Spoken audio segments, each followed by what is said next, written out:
use alarm clocks and work 9 to 5. You got this thing against alarm clocks. What's going? I'm gonna like. So, cause Okay, I'm done. No more alarm clocks for me. no more alarm clocks. That's it. I'm done. Who wants to wake up with an alarm clock? Like the sounds of the birds are like the best thing to wake up to. Welcome to another episode of Ask Infinity.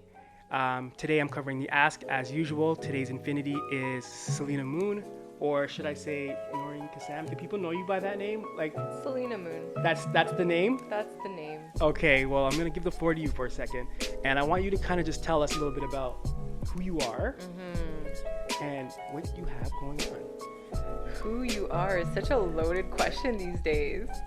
I wait for people to kind of respond in their own unique way. Like I like to I just am throw it out. nothing and I am everything. Can we start there?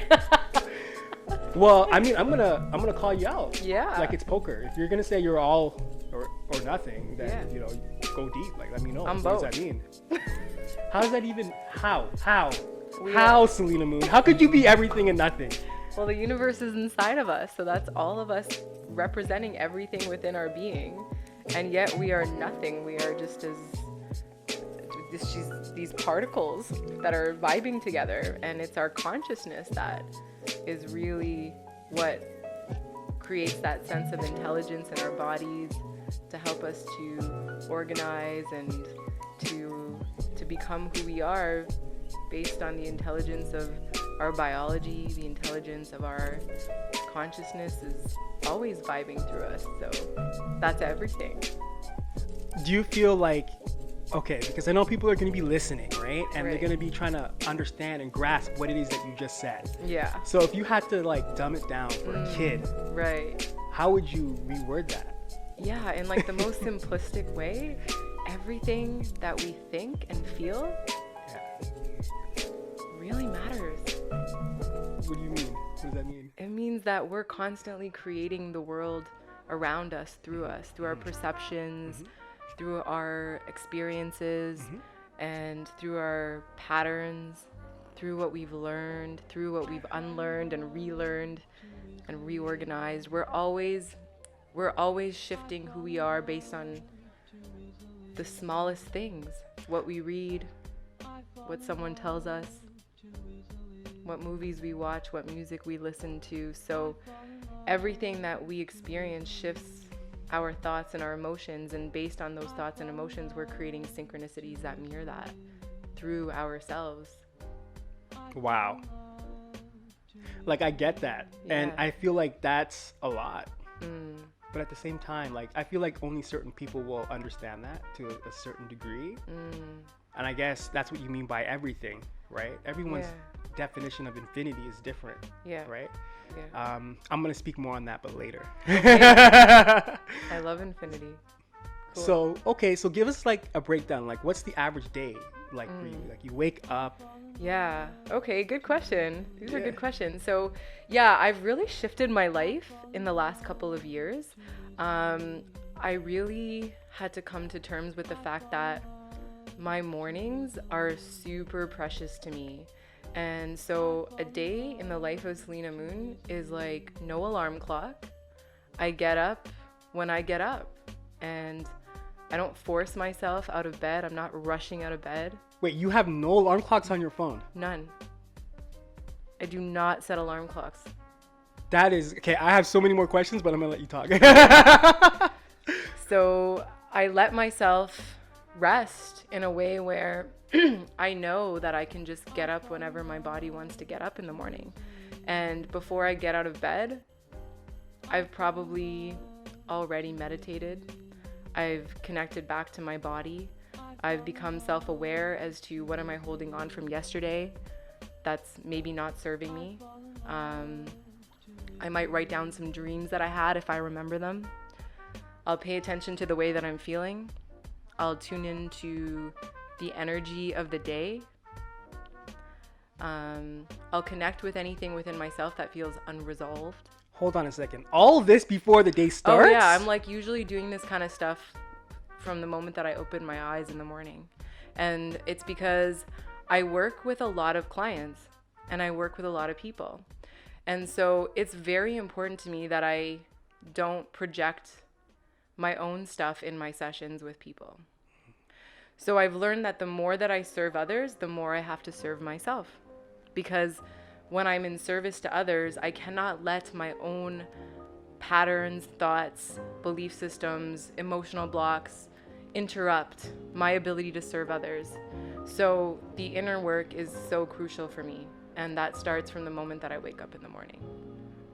I feel like I can definitely agree with you there, because I also do some coaching as well, and it's so interesting how easy it is to project onto a situation. Totally. And like, I want to know, do you ever feel like when you're coaching that there's a reflection happening, like what they're going through is teaching you something?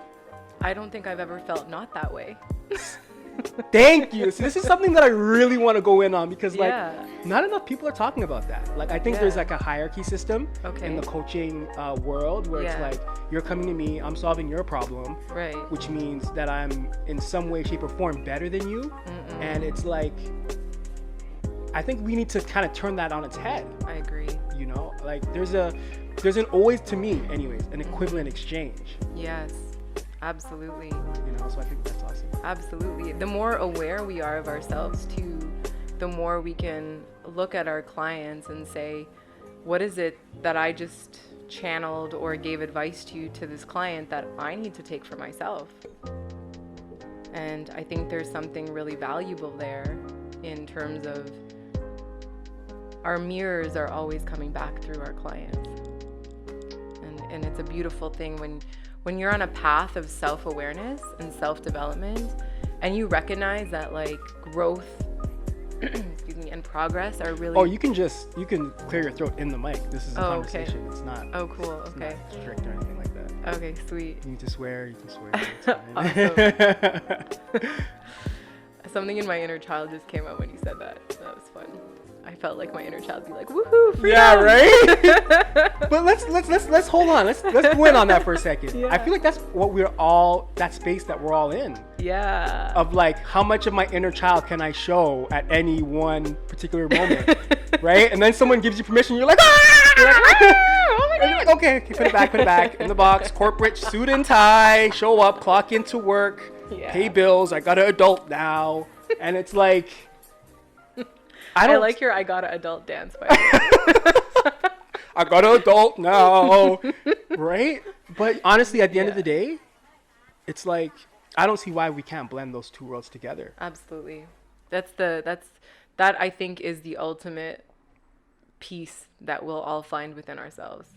When we recognize that life is just a big play game.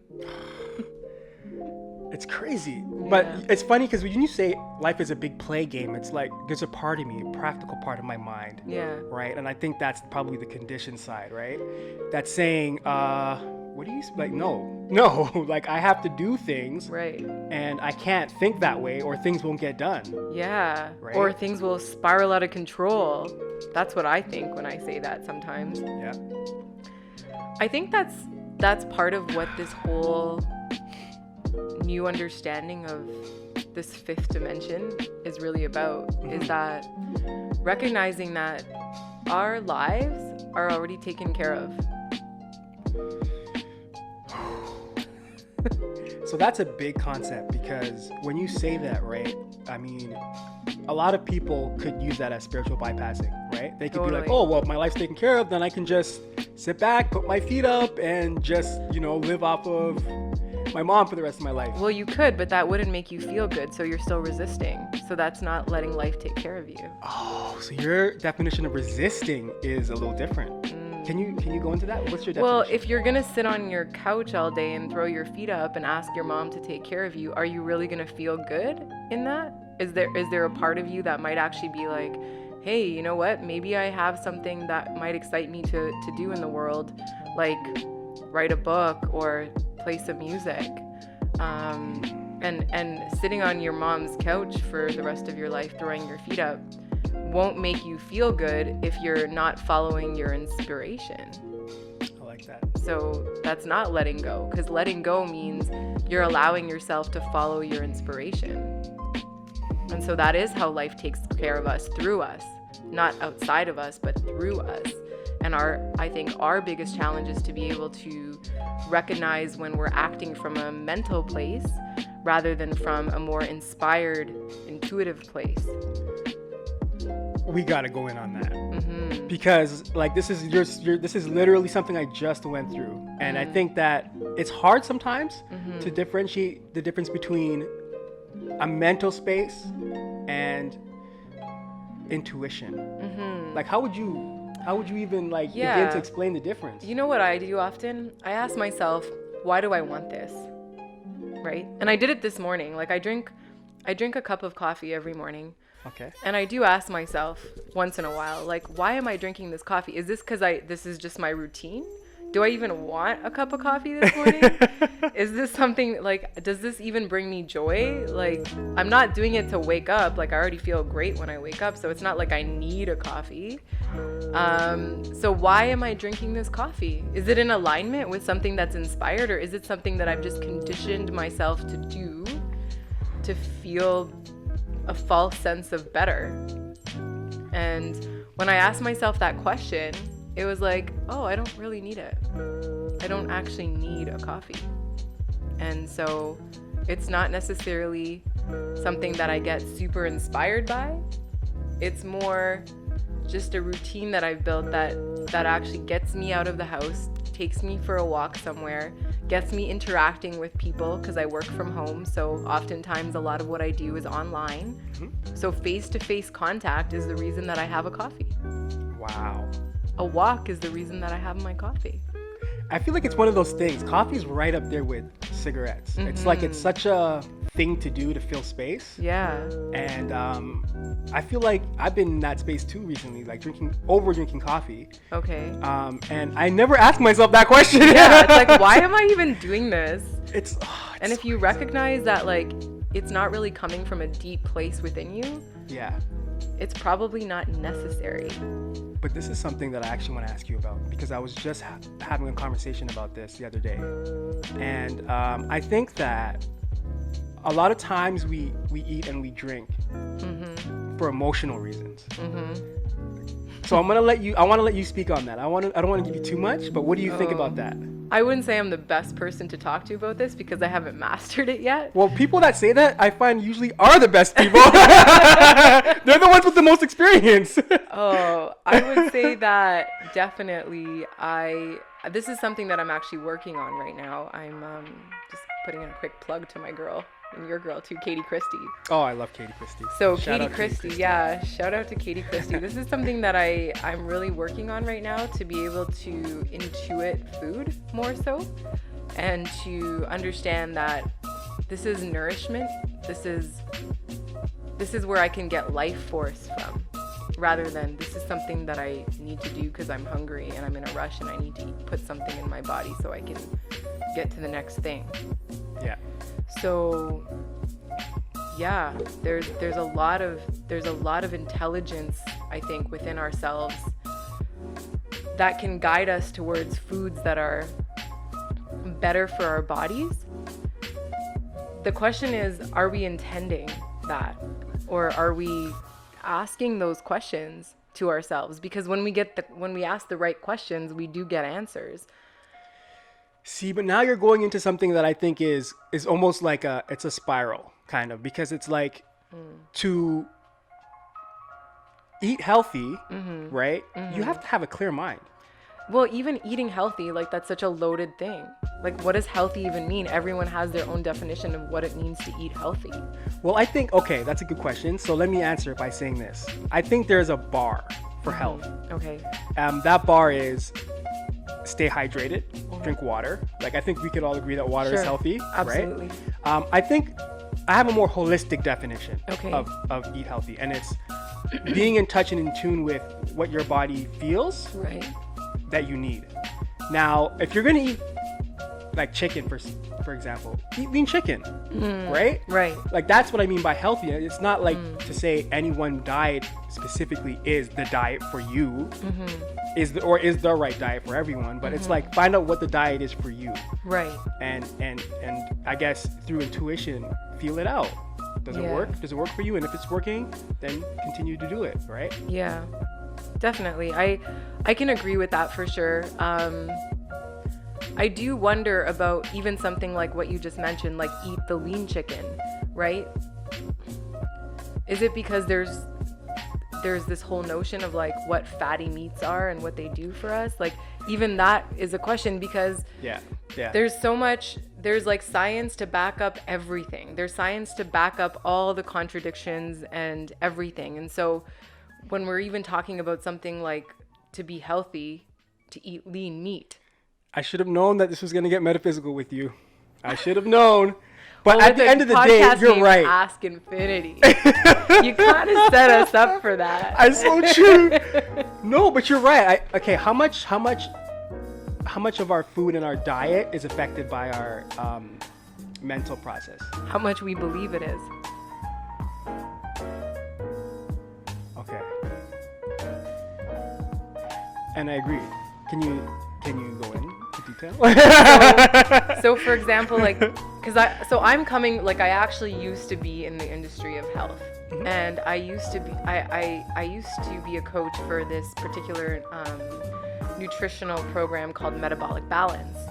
And what I learned was that I became very focused on how food and exercise could help us to think better, feel better, have more clarity and all those things. So I grew this really intensively strong belief system that was everything. And so I put all that pressure on myself, and I also projected that onto the entire world around me. So if I was out with my parents and I hadn't seen them in a year, rather than being in that happy, loving, joyous place of being like, wow, I haven't seen you guys in a year, so happy to see you, I'd be like, why are you putting that on the table, eating that for dinner? Right? And it was like, because this belief system was so strong for me that it actually became toxic. To start. So I had to go through the process myself of releasing food and exercise as being a reason for me to feel good or bad. Wow, I never looked at it that way. So I let myself go. Like I just said, you know what? I'm not gonna indulge in all of these things from a place of fear of not feeling good. I'm gonna see if I can go the other way and recognize that I can make myself feel good through meditation, through prayer, through taking walks in nature, through connecting with the right people, through journaling, through connecting with crystals and just the littlest things like incense burning. And I realized that those things did make me feel great. See, now I got to play devil's advocate. Yeah. Because what you just said is our belief determines the effect of the food on our body. Right. So now I'm going to hit you in the spiritual gut with this question. Yeah. Do you feel like your belief is the same thing that plays or comes into play when you're talking about crystals? When you're talking about, like, I walk around with, hold on a second. I'm reaching into my pocket.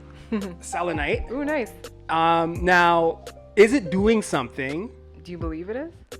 Or, let me finish the question. You're so Sorry, funny. I just got right.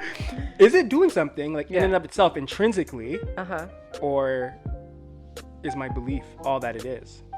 Like, if this was a piece of stick, would it be the same thing? In your perspective? No. It wouldn't be the same thing. No, because your interpretation of what a stick is versus what a selenite is are two different things. So they're going to have a different effect on you based on how you see it. It's like the meaning that you give it is going to be different. That's so real. No matter how much I think about it, a stick will never, ever, in my mind, have the same feeling or give me the same, I don't know, I guess, vibe, I guess you could say, sure. as a selenite. Like it's beautiful. The way that I look at it, it triggers things in my mind, and it's like, I guess that's part of it, right? Yeah. It's the thing itself that kind of paints a story in your mind, and then you kind of agree with that story, and then make that story work for you. Totally. That's so interesting. Because I think that if I was to give you a stick, and I was to take you through some kind of trance-like hypnosis where we introduced the vibration of selenite into the stick, that stick would feel very different for you afterwards. So there are things you could do potentially. Well, we're magicians. We're alchemists. We can make anything look good, and we can make anything look bad. We can make anything feel good, and we can make the same things feel bad.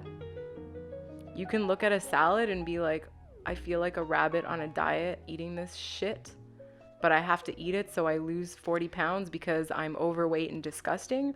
Or you can look at that salad and be like, ooh, I'm going to throw some delicious olive oil, Italian olive oil on that, and throw in some of those amazing pumpkin seeds to make it super You guys juicy can't see her crunchy. face, but it's hilarious.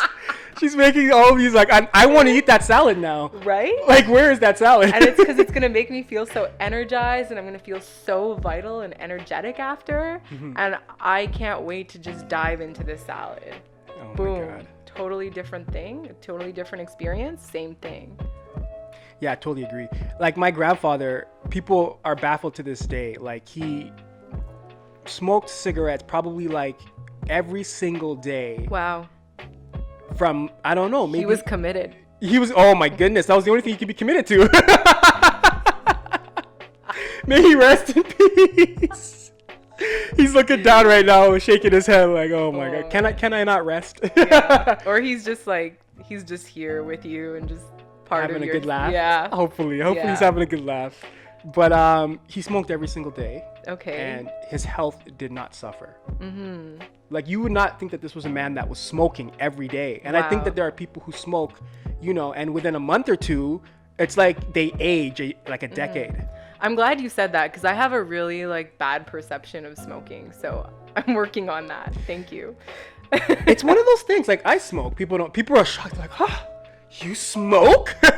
But it's one of those things that I do casually. Okay. And it's an intuitive thing as well. It's like I feel myself. I feel like, am I pushing it too far? And if I am, then I slow down. But it's the same thing I do with everything, right? Like if I'm eating too much, I'll feel it out. Like, and I know, but you have to. This is the thing: is that the more intuitive you are, is the more you see the signals. Right? Yeah. Are you listening? Because when you're listening, your body will feel good. Your body, because our bodies are always communicating to us, but when you get to the point of pain or tension or discomfort, that's when you know that you weren't listening when the signals were light. So the body had to come through and give you a stronger signal. It's so funny because I want to talk with you about this. I was just on Facebook the other day, and somebody was talking about empathy. Okay. And they said either you have it or you don't.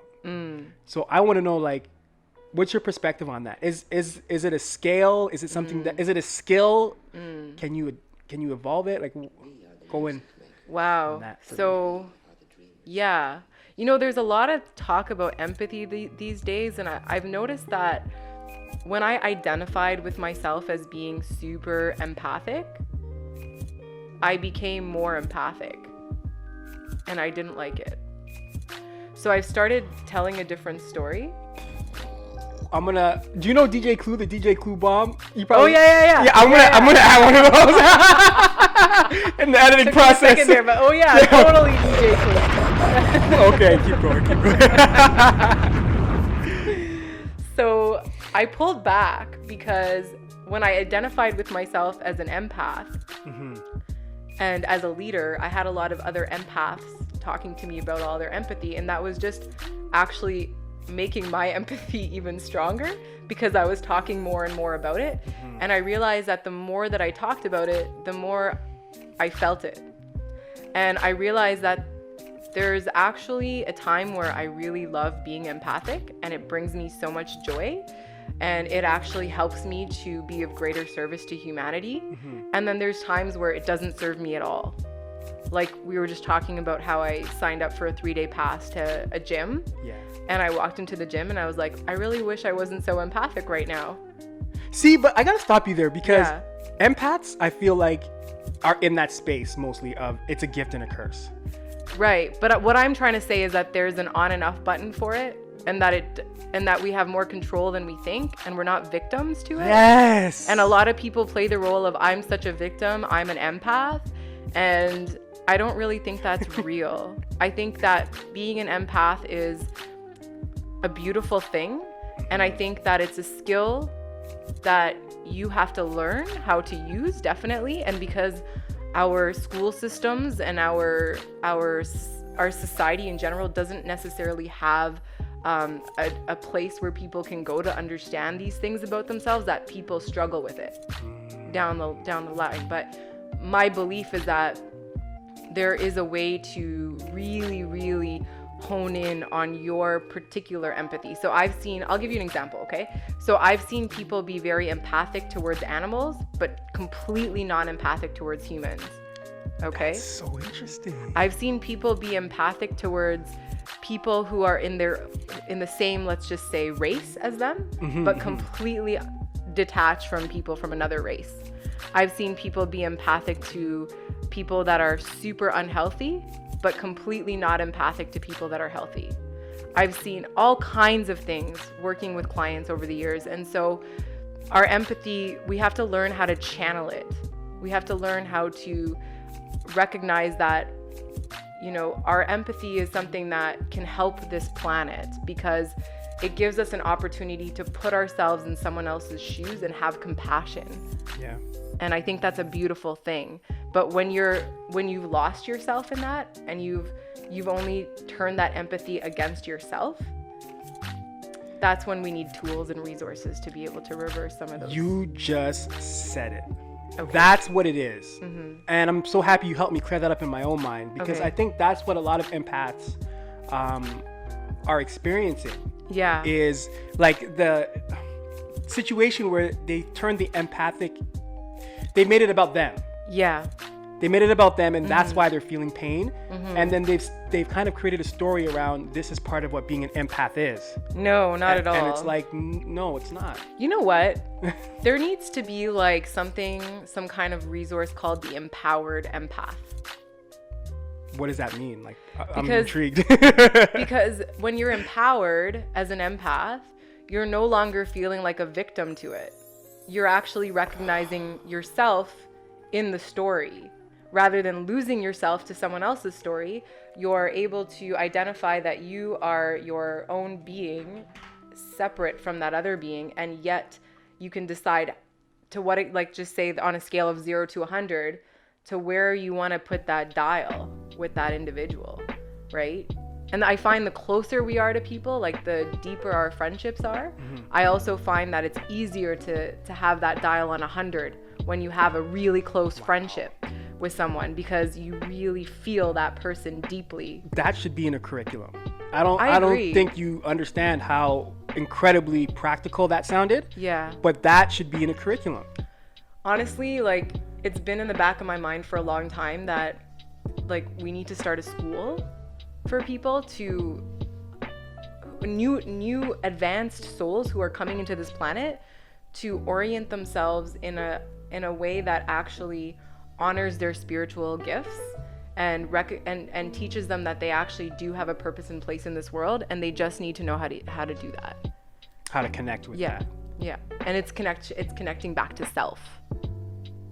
See, now, like, when you say it that way, I feel like usually an empath is having problems when they're not connecting to that, when they're Exactly. disconnecting. Yeah. And Yes. they've said, oh, this is, being an empath. Yeah, But it's blame like, it on your empathy, but really, maybe you're just trying to leave your body. Maybe you have some kind of trauma where when you're in the presence of others, you actually energetically jump into their body because you hate being in your own. Well, you know what I think it is too, to be fair, because I'm always, try to keep things balanced. I think a lot of empaths, and I'm going to keep this as basic as possible. Okay. I think a lot of empaths identify with themselves in a certain way.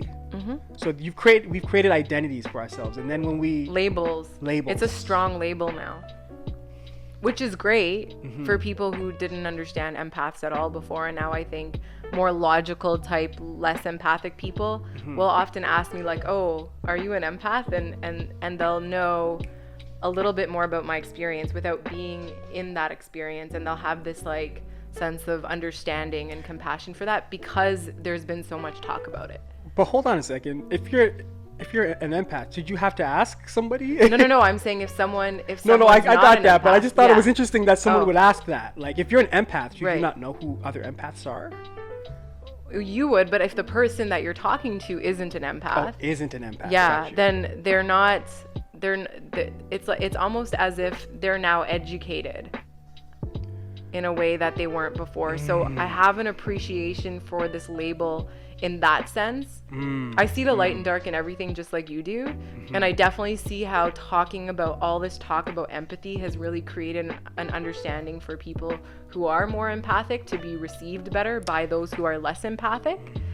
And I've actually experienced that personally, and I really like that people know what I'm saying when I tell people that now, whereas before they would look at me like I had like 5 heads. So that's been good. So it's progress. It's progress. Yeah, I definitely see the good in it as well. Yeah. Okay, so I mean, we've kind of just been going back and forth as we normally do. Yeah. But I really want you to get into what's going on, what's happening for you right now, what you have going on, what you are looking to do in the future. Ooh. My inner child wants to jump up and down right now, so give me a second because I'm so excited. I like that. Calculated breath. All right. I'm very excited. Yeah, I'm just going to say it. I'm fucking excited. So I had to get it out. Thank you for saying that at like respectable levels. Yeah. Like, you know, I was aware that if I spoke too loud in this mic that I might scare people off. So. Or the mic would explode. Or that, which is quite possible when when we're in a room with all kinds of amazing energy. So yeah, you know what, Jordan. Talk to me, Saleena Moon. By the way, those of you guys listening, I love Jordan. Like on a personal level. Why? I still remember the first day I met you, and I'll never forget that day. What because I was hosting a workshop at Glad Day Bookshop. Yeah. And Jordan comes up these stairs because you have to go up these stairs to get there. And I remember I was like at the front desk and I was just like getting ready for this workshop. And I got used to a community of people that were regulars. And my prayer was that we would bring more like-minded, like-hearted people into the community. And then Jordan shows up. And Jordan's just wearing this like beautiful mala bead necklace. And I just remember he walked in and I was like, fam, like straight up fam. Like I just knew that. Like, welcome home. Yeah. It was this very like, okay, we've just completed our family now. This is our 10th and final child. That kind of feeling of like, it was just such an amazing feeling. So my excitement that I have right now is also just being in the presence of someone who actually saw me go through a series of workshops that were very near and dear to my heart. When I got into this work, my intention was to build a community and build a family because I didn't feel a sense of belonging myself. Wow. And so I had to steer clear in the last couple of years from running workshops and events because I realized that I needed to purify my intentions. So one of the things that I recognized was that I was wanting so badly to feel like a part of a family because I never felt that my family fully understood me as a person and who I was, but I could understand them and I could understand others. So I wanted to create a family. I wanted to recreate a family where other people who felt that way also felt that they had a sense of belonging in the world by coming to these workshops. Wow. It's so funny that you say that because I feel like I needed a family, but not just like a physical family. I needed a spiritual family. Yeah. And that's what that was for me at that time. And it was literally a godsend. Like, you know, that was a big part of my spiritual evolution, actually. Wow. like my godmother is the one that started it, and then I was kind of like open to like what else is there to learn, and then you came along, right, and then taught me all this like real practical, like I had never seen someone actually do it. Wow. Like actually show me, you know, what it's like to be actually spiritual, which is authentic and real, right, and how to move through the world, how to connect, and how to run workshops. Like that's a real thing. So yeah, it was amazing. And thank you for saying that, because my motto is where spirituality meets practicality. And so I really like to give people who are looking for a more grounded spiritual experience an opportunity to see how the two actually work together. So that just confirms my path as well. And having you there and having the energy of so many other beautiful souls, which I'm sure we could go on and on about how amazing everyone was that came to those workshops. But we started this conversation talking about how as a coach or as a leader, you attract people that are your reflections and that you also need to learn from. And that happened in such a magnified way, because I realized that the people that I attracted were also people that were wounded in some of the same ways that I was. So for example, wanting to be a rescuer for other people, wanting to save people, wanting to please people, wanting to make other people happy. Check. Right? And so I recognize that, wow, like I just saw my reflections in all of you guys so deeply that I needed to bounce and actually heal more layers of myself so that I could respect myself more and have safer and healthier boundaries and learn how to discern and trust myself. Because in all honesty, what I was putting out for those workshops, I'm not saying I didn't, but I didn't feel like I was receiving back. And that's because I just didn't allow myself to. So let me ask you a question, because Yeah. I'm really interested to know this. Now, you stepped back. Yes. But I'm gonna present an alternative view. Ooh. So juicy. Could it have been beneficial for you and for the group if you had gone through your healing process in the group, or would that have been counterintuitive? No, because I was being psychically attacked by members of the group. Okay. Which I never came out and told anybody about. I wanted to protect those people because I knew that it was my issue, not their issue. I knew that I had opened up my energy field way too much, that I allowed that to happen, and I didn't want to project that into anyone during a time of extreme woundedness and pain. Okay, so people listening are going to be like, what does psychic attack, like that, it's so broad. Without going into any details that make you uncomfortable. Well, I'm openly talking about it for the first time because I'm finally comfortable talking about it. So, Wow. Yeah, but it took me 2 years to talk about this publicly. But I was psychically attacked. That's why I left. I can't believe that happened. I guess when we see you in the community, everybody has a perception of you. My perception was, holy shit, like you're probably the most spiritual person that I know. Really? Cool. And when I say spiritual, I mean the person that I experienced to have a lot of depth. Okay. So I'm like she's infallible. She's Superwoman. Like she can't be touched. So for me to hear this now is very eye-opening. And that was part of my problem, that I didn't want to be, I think, seen as somebody that was capable of being hurt or attacked, because I did not want to be perceived as weak, because I had too much pride. So, and I had to do a lot of healing on myself to get to the place of recognizing that this whole journey was for me to realize that we all have light and dark within us, and that even when our light shines super, super bright, it could definitely blind others from seeing our darkness. But if we don't own our darkness, we're just going to get that thrown back at us through the people that can see our darkness. And that's what the psychic attacks were. They were my own darkness that I was denying, that other people were seeing and throwing back at me because I wasn't owning it. That's the deepest, realest thing I've ever heard in my entire life. Wow. Cool. I think that is the experience of life, and that is the experience of the empath. It's like, how do you deal with the shadow parts of your own subconscious, right? I think that is what determines your level of spirituality, if you will. So wow, that's deep. So back to what I was asking. A psychic attack, is it? Right. Well, you did explain it actually. You did. Yeah, just for me, the experience was like, I just felt like a lot of like, I could feel specific people having thoughts and anger and resentment towards me. Emotional. And I could see them, they were showing up in my consciousness at the time. I don't see entities anymore because I started believing in entities in a different way now. But at the time, because I had a belief that entities existed in a certain construct, I would see them show up as entities.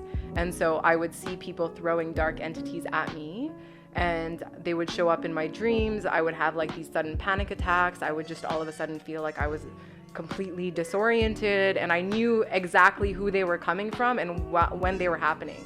Like I knew, like, and it was also with people within my own family. Like I could, if they said something about me on the other side of Canada, like I could know that immediately and like be like, stop talking about me right now, because I could feel that. So again, it was just not owning myself, and so all of these things happened as a result of that. Wow. Yeah. Which is why I'm so excited now, because it's like, now that I've come to such a place of acknowledging that, I feel like I'm way more maybe humble in a sense. Like I'm humbled by the experience, and I also feel like I have so much more to teach than I did before. And so now I feel like I'm ready to come out in a world that honors my entire journey, all my experiences combined, and one where I will no longer settle for less than what I want to create in this world. And I've had visions for quite some time as to where it is that my soul is wanting to go and experience.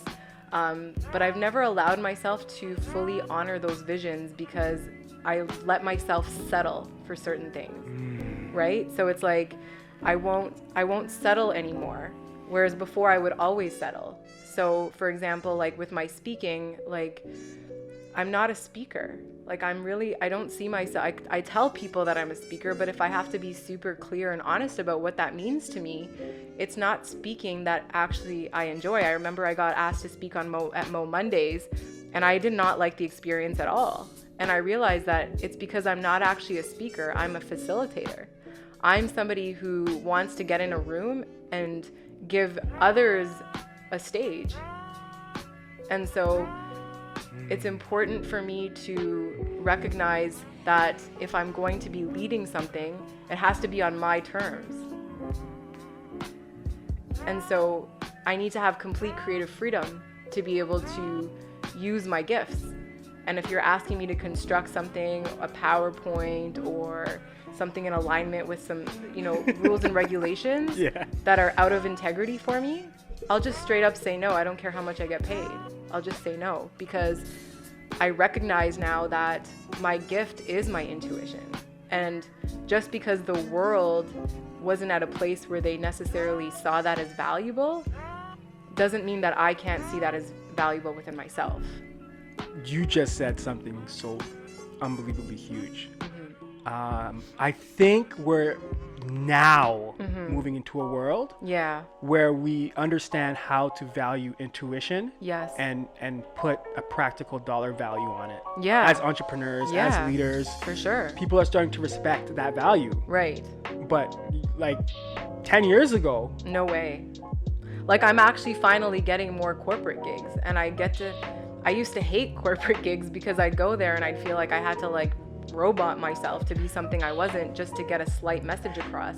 Whereas now I just get to be this authentic person that I am, and the message is being received for the first time. So that's, the level of excitement that I have right now is coming from a place of seeing that I think the world is finally ready to receive what I had to give my whole life. And it wasn't about me being insignificant. It was about also me going through my journey and going through my own healing process until the world was ready to receive me. And you said something beautiful. I feel like there's such a incredible level of timing with all this stuff. Yes. Like in terms of our development as individuals, Yeah. and like when the world consciously is ready to receive what you have to say, Right. I think it's like, it's precise. Like when I think about the mathematical equations that exist Yeah. for life to happen on this planet, that's how precise it is to me. Wow. Like, not a second before and not a second after. Right. The second that you have evolved to the point where you need to be, that's the point where everybody is actually ready to hear what you have to say. It's insane, like how, to me, the world is connected energetically. Oh, yes, absolutely.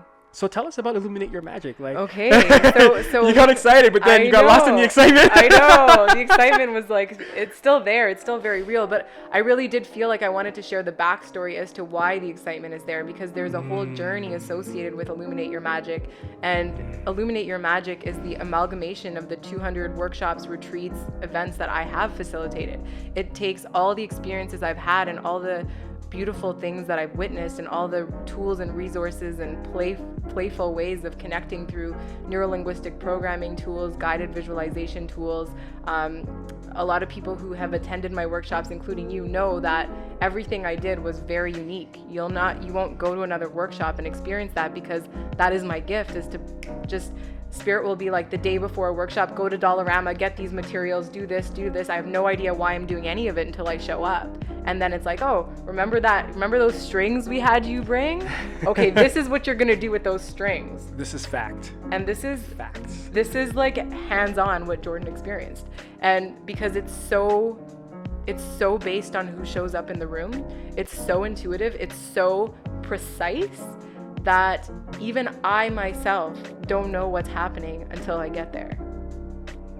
I agree. I feel like you channeled a lot of those workshops. And it's such a unique experience to be in a space where the facilitator is channeling versus someone who is prepared something, and there's a level of talking at you when you've prepared something. Yes. That I just don't think you can compare with somebody who is walking into the space intuitively and is open to what energy she's receiving or he's receiving, and then teaching based on that. Like, to me, those are worlds apart. Yes. It's not pre-orchestrated. There are parts that are pre-orchestrated. There's obviously a structure and a routine. Like, you guys stood outside the door, you took off your shoes. Before everyone showed up, I was there half an hour before, praying, creating vortexes, all this kind of stuff, so that when you walked in, I had certain blessings. Like, I remember planting fairies in people's shoes and things like that. Like, it was very deliberate. That's where those fairies came from. Like, we They're had a still blast. in my shoes. Are you wearing the same shoes? No. That was years ago, Jordan. Get some new shoes. No, we just they moved, right? Just kidding. They upgraded. Yeah. They're in the high rise now. Okay, great. They're in the penthouse. The penthouse. I love it. So yeah, with Illuminate Your Magic, now I get to take that on a big scale, which is like the whole excitement for me. It's like, now I get to do that in a way where I can do that how I want to do it, which is like bring in the musicians, bring in the drummers, bring in the art, bring in the right energy, so that people, and not just like a 3-hour workshop. Like, let's be honest, those 3-hour workshops could have easily been 7 days, and nobody ever wanted to leave. It was so hard to get everyone out of the room. And I remember they would often turn into 4 or 5-hour workshops, even though they were scheduled to be 3-hour workshops. So my first Illuminate Your Magic was 1 day. My second one was 2 days. My third one was 2 days. And all the surveys said, add another day, keep adding. So the next one I'm super excited about is going to be 3 days. And so this is, this in my mind and my vision right now. And of course, I'm open to change and surrendering to whatever spirit calls for. But right now, my vision is this is going to turn into a 10-day event down the line, that we're going to take it around the world. We're going to go on tour. We're going to use local artists, local musicians, wherever we are, and help them get out in the world as creatives and artists to get that support that they deserve. So you want it to be a platform? It's a platform where it's like, get ready. Like, Illuminate Your Magic is about to become everything it's meant to be. Do you know Jeremy Legault? Yes. Oh, he would be perfect for that. Yes. He's a friend of mine, actually. He's so talented. Yeah, he's got good reggae vibes too. Oh, he's lived so much life, man. We might have to bring Jeremy in there, actually. Thank you for reminding me about Jeremy. I didn't even definitely click with that. So, and he's a good friend of mine. I love that guy. So yeah, you know, just people that are revolutionary type people, entrepreneur type people, innovators. I'm being specific about who I'm calling in. Reason being because my vision is to help, and this is after doing a lot of inner work, even with business coaches and whatnot. I don't know if you've ever done the Strength Finders test. Have you ever heard of the Strength Finders test? I have no clue what that is. Jordan, get on it. Should I be Googling this right now? Well, not right now, but there's a book. You can even get the book at like a BMB or a Chapters. It's the Strength Finders test. So in this test, I came out as being like my number one gift or talent, as it's called, an activator. So that means that I'm very good at like activating people, whether it's something that they want to execute in the world or just get like super inspired by what they're feeling or thinking. Before you continue, can you tell me like the archetypes? Like what are the activators? There's so many of them. There's like a mechanic, there's like, I think like a problem solver, like a strategist, an organizer. I can't, there's probably like 20 of them. No, it's okay. I was just involved in another system and it sounded similar, but it's not the same system. Okay. So continue. Okay, cool. So yeah, basically like I recognize now like what I was actually doing when I was running those workshops. And one of the things that I recognize that I do best is I work with people like yourself who have a soul purpose that is more like, some people have a soul purpose that's like a mother or a father, or to be you know, like something like a bookkeeper or something like that. My excitement is working with revolutionary type divine rebels in the world who feel like complete misfits, who don't necessarily fit into the status quo. They're not necessarily people that want to use alarm clocks and work 9 to 5. You got this thing against alarm clocks. What is going? I'm gonna like. So, Okay, I'm done. No more alarm clocks for me. No more alarm clocks. That's it. I'm done. Who wants to wake up with an alarm clock? Like the sounds of the birds are like the best thing to wake up to. We'll get into that another time. So basically, the whole concept is to bring together a group of leaders who feel like they have something that they want to create in the world, whether it's a charitable organization, whether it's a business, whether it's just leading in some capacity. And the biggest issue that I see is that it's our youth that also require this support. And so I'm creating a platform through Illuminate Your Magic for youth to also get the experience.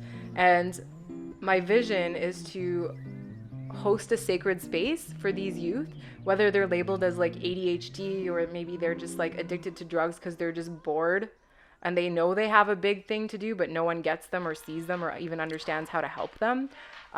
Or people who might have... I was trying my best not to interrupt you, but I have to stop you there. Oh, please. Because I feel like that is such a huge thing. Yeah. I think that ADHD is something that it's a label that we've used to describe kids who are here to do things that are outside the norm of our social construct. Yes. And it's like, we don't know what to do with them because we don't have, it's like working in a corporate position. There's HR, there's accounting, and there's the other two, management, whatever. Yeah. And it's like, if you don't fit into those four, right? It's like you can't go to business school. Right.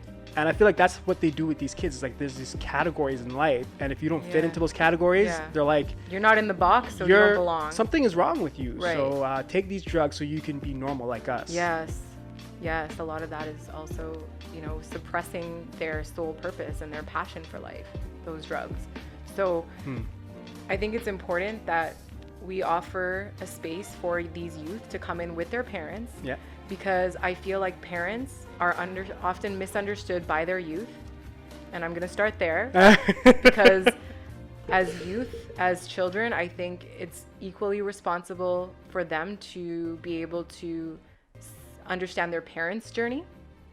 And it's also important, of course, for the parents to understand their child's journey. And so with Illuminate Your Magic, although it's not specifically exclusive to parents with their youth, it is going to be a component that I'm going to introduce because the communication and the connection within family members is so important. And it's also a reflection that I'm no longer running from my own belongingness within my own family. Well, this is something I just did a video on the other day. Oh, really? I think that that's one of the most important things in terms of success. Right. And that's healing ancestral anxiety. Oh, yeah. I think that the level to which you can heal your ancestral anxiety actually determines your success, because a lot of us are our anxieties are the demons of our parents, right? Yeah. So every day, not every day, because I've been doing this work for so long, but for a long time, I was looking at, like, what did my parents struggle with? Yeah. And how is it my struggle today? And I think that I'm so happy that you're doing that type of work, because that's the work that needs to be done. Yeah, and a lot of these youth are like massively creative, and like I just feel like the left and the right side of our brains in our Western world are really out of whack. Like that side of us that's creative and artistic is often not celebrated by our society. And I want to create a space where people can see that the symmetry between their left and their right brain is definitely valid, and I want to offer them a space to see what that actually feels like, because there's also going to be a lot of, like, you know, science in my talks. I have a degree in biology. I don't think people know that. I didn't even know that. Yeah. What? And so I haven't necessarily been putting that part of me out there, but one of my favorite scientists, his name is Dr. Bruce Lipton, and he talks a lot about like things like DNA, and I really resonate with Lee Carroll, for example, who channels Cryon, also very scientific. So I really believe that when we merge science with this understanding of metaphysics and spirituality, that's really where our creativity can also shine the strongest. And one of the most fascinating things to me, Jordan, was when they did an autopsy on Einstein's brain, they actually found that his left and his right hemisphere were balanced and symmetric, and that's to me like the pure genius right there. When your left and your right hemisphere are symmetrical and you have an equal balance between logic and creativity, that's where you're going to shine the strongest in the world. And so that's my vision, is to create a world of geniuses through Illuminate Your Magic. It's so funny that you say that. Okay. Because I 100,000% agree with that. And I think that... You still can 1,000% agree. Right? I'm like, 1,000's not enough, actually. I had to add a few more zeros on there. And I was just like, 1,000 is enough. It's more than 100. Yeah. So, but, you know. It's a lot. But I had to paint the picture. But anyways, I 100,000,000% agree Nice. with that. Because... I feel that both sides offer something that the other side doesn't. Absolutely. The left hemisphere and the right hemisphere. Right. And it's that space in the middle where, you know, you get like pure magic. Where spirituality meets practicality. Yeah, that's like your entire life, it seems. That is. Yeah. So, okay, like we only have a few minutes left. Okay. So there's two questions I want to ask you before we leave. Okay. One is, at what point did spirituality become practical for you? That's a great question. Actually, it was my travels to Europe. I was backpacking around Europe by myself in my early 20s. And I started recognizing that a lot of synchronicities were showing up in my life, and it was getting eerie. Like really eerie. Like 11:11 is everywhere. Like I was reading Paulo Coelho books at the time frequently? Yeah, frequently, and in like very like passionately, I should say. Like I couldn't stop reading them. I was just obsessed. And I remember I was reading a book, and every time I finished a chapter, I would just end up going to another city. And when I'd land in the next city, the next chapter would be held in that city. And it happened like 4 times in a row. And I was like, I'm being led to where the chapter is going without me even knowing where the chapter is going. And this was like in my early 20s. Yeah. And so I was like, okay, this is getting super interesting. And I remember that I was writing quite a bit, and I kept attracting these people who were super conscious, and they were like generally like quite a lot older than I was, like in their 40s and 50s.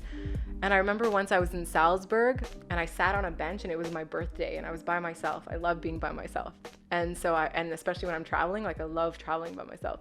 So I was in Salzburg and I used to be obsessed with The Sound of Music when I was a kid. And that's where The Sound of Music was filmed, was in Salzburg. That's why I went there for my birthday. Yeah. Okay. So I sat on a park bench and there was a gentleman sitting beside me and we started talking, and he happened to be a spiritual author.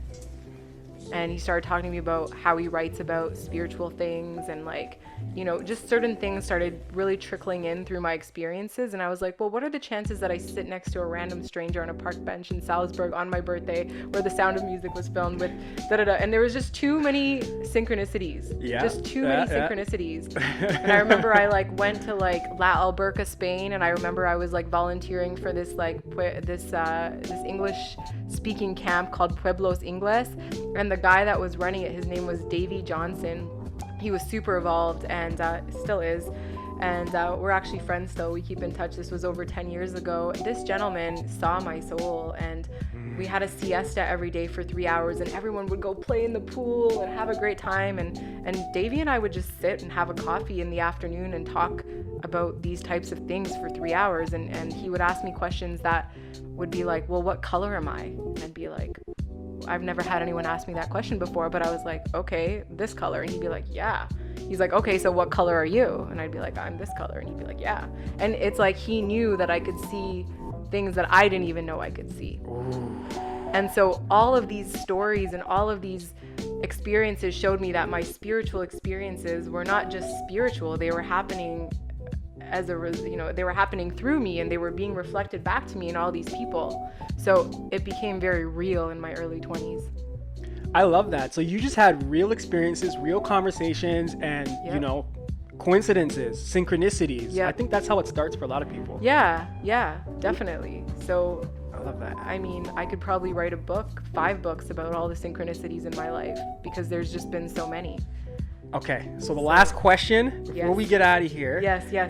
Is, as I look at the time, 3:45 over the hour. Oh, wow. So, been over an hour? It's been over an hour. What? I know. Okay. Okay, so Saleena Moon. Mm-hmm. How, and this is kind of a loaded question, so I know your mind's gonna go everywhere, but try to keep it like, pretend our viewers are like toddlers. Okay.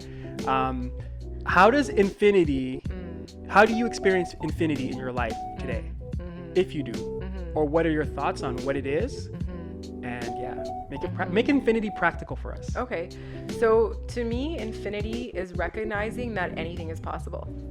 Absolutely anything is possible. And it's the awareness of anything is possible that can transform your everyday reality. Because when you believe anything is possible, better and better and better and better and better and better and better and better things happen for you.